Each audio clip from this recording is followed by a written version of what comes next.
नमस्कार दर्शकों, मैं हूं विभूति झा और यह है जयपुर डायलॉग यूएस से आपका स्वागत है। हमेशा की तरह अनुरोध करूंगा, please like, subscribe and support our channel, give your feedback. आज की चर्चा हम करेंगे जो प्रियंका गांधी के कारण जो उनका जो एक बहुत ही बड़ा बयान हुआ था, पिक्चर्स के थ्रू, कि वो पैलेस्टाइन की बैग पहन करके घूम रही थी पार्लियामेंट हॉल में।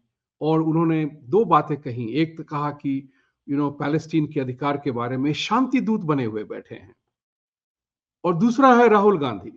ये दोनों ही भाई बहन जो हैं, मेरे विचार से ये गांधीगिरी का सबसे बड़ा श्राप है भारत पे।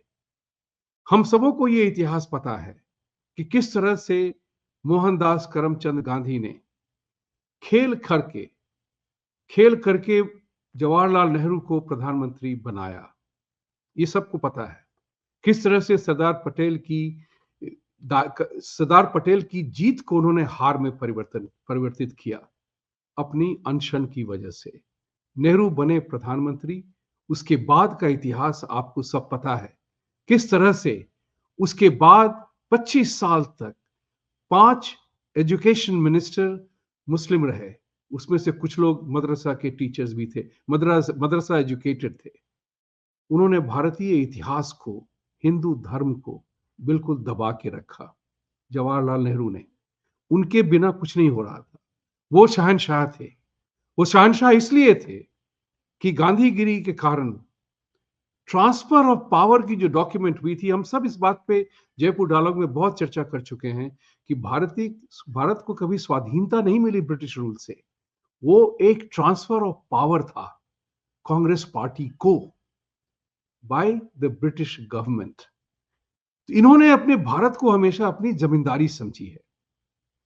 और जिस तरह से गांधी ने नेहरू को बनाया, उसके बाद से आपको आज तक का इतिहास पता है कि कांग्रेस पार्टी के पार्टी अध्यक्ष किस तरह से उनका इलेक्शन होता था। समझिए इस बात को। उन्होंने भारत को अपनी प्रॉपर्टी समझी, अपनी प्रॉपर्टी इस तरह से समझी कि वक्फ बोर्ड बना दिया, जिससे कि वक्फ के लोग पूरे भारत की जमीन को, भारत माता को खरीद सकें हक के साथ। वो ऐसा कानून बनाया जिसके मातहत आपको और हमको, अगर अगर वक्फ बोर्ड ने कोई जमीन ले ली हमारी, तो हमें हक नहीं था सुप्रीम कोर्ट में जाने के लिए। वो वक्फ बोर्ड के निर्णय पर डिपेंड करेगा।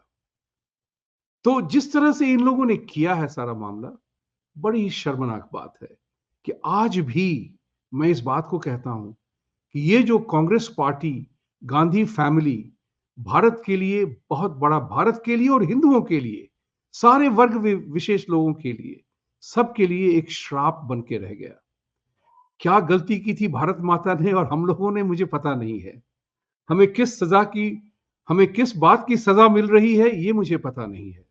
लेकिन हम इतना जानते हैं कि हम अपने कर्मों के कारण इन लोगों को आज भी सत्ता में डालकर अपने आप को कमजोर कर रहे हैं।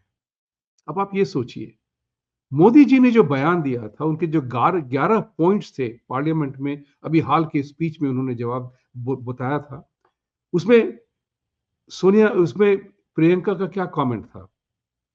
मैं बोर हो गई थी, इट वॉज वेरी बोरिंग।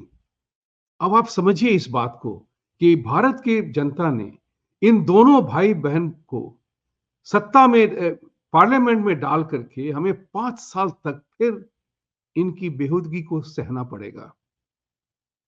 इस बात को आपको बिल्कुल मानना पड़ेगा, इस बात को कि कहीं ना कहीं हम में, आप में कोई कमी है कि हम इन जैसे लोगों को सत्ता में या पार्लियामेंट में बैठा देते हैं। इनको पूरी पार्लियामेंट्री प्रिविलेजेस मिली हुई हैं, घर अलग अलग बना हुआ है, दोनों माँ बेटे, बेटा और बेटी तीनों एक साथ एक घर में रह सकते हैं, लेकिन दिल्ली के पार्लियामेंट्री प्रिविलेज के कारण इनको अपना अपना अधिकार मिल गया है। आपने दिया है, हमने दिया है। तो इस बात को सोचिए और समझने का प्रयास करिए कि कब तक हम इस तरह की नालायकी को सहते रहेंगे। प्रियंका गांधी ने के मुंह से आज तक हिंदुओं के बारे में कुछ नहीं सुनाई पड़ा। बांग्लादेश में जो हो रहा है अभी तक नहीं बोला उन्होंने कुछ। हाँ, पार्लियामेंट में थोड़ी सी चर्चा कर दी, लेकिन क्या वो हिंदुओं के पक्ष में है? और उनका भाई जनेऊधारी, वो तो कहता है कि जिसकी जितनी पॉपुलेशन उतना उसका उतना हक। करेक्ट। नॉट ओनली दैट, वो ये भी कहता है कि हम प्रॉपर्टी का डिस्ट्रीब्यूशन करेंगे, लोगों से लेकर के लोगों को बांटेंगे। तो किसको बांटेंगे आप? ये है लेबनन फॉर्मूला, वो लगा रहे हैं। ये टूल किट ऑपरेटर्स है भाई साहब। मैं कोई झूठ नहीं कह रहा हूं, ये आपके आंखों के सामने ये हरकत हो रही है। किस तरह से उन्होंने सुप्रीम कोर्ट से लेकर के कानून के सहारे उन्होंने हिंदुओं का कितना नाश किया है। अगर आप अभी भी न जागेंगे इस मामले को लेकर के, तो कब कब जागेंगे फिर आप? राहुल गांधी, प्रियंका वाड्रा गांधी और उनका बेटा भी रोहन रोहन या जो भी नाम है उसका, रेहान जो भी नाम है, उसको भी गांधी बना रहे हैं। तो ये गांधीगिरी जो चल रही है मोहनदास जी की अमानत समझ करके भारत पे, ये हमें उसको तिरस्कार करना पड़ेगा। अगर उसका तिरस्कार न किया तो हम कब तक इस बेहूदगी को सहते रहेंगे, इसका निर्णय भी हमें ही लेना पड़ेगा। भाई और बहनों, आप सबों से ये अनुरोध है कि आज की तारीख में हम जो जानते हैं, इन सब को जानते हुए हमें करना क्या है? तो राहुल गांधी जिस तरह से अपीजमेंट और पैंडरिंग की पॉलिटिक्स खेलता है, वर्ग विशेष के साथ, धर्म विशेष के साथ, इसको अगर आपने नकारा नहीं तो बहुत नुकसान होगा। अब जैसे भारत में देखिए, अभी हाल की बात है, 1 नेशन 1 पोल होना भी चाहिए वैसा। एक देश में you can't be having elections every day of the month, और एक इलेक्शन खत्म होता है दूसरा शुरू हो जाता है। तो ये जो नारेबाजी और झूठे झूठे वादों का जो एक इलेक्शन का कैंपेन चलता है, इसका क्या नतीजा है ये आपने देख लिया है। मुझे कहने की जरूरत नहीं है, लेकिन आपको इस बात पे चिंतन मनन करना पड़ेगा कि क्या साल में हर एक महीने में कहीं ना कहीं चुनाव होता ही रहे? उसके भी कानून व्यवधान हो सकते हैं, जैसे अमेरिका में है। एक जनरल इलेक्शन होता है, एक मिड टर्म इलेक्शन होता है, और अगर किसी विधायक की और किसी सांसद की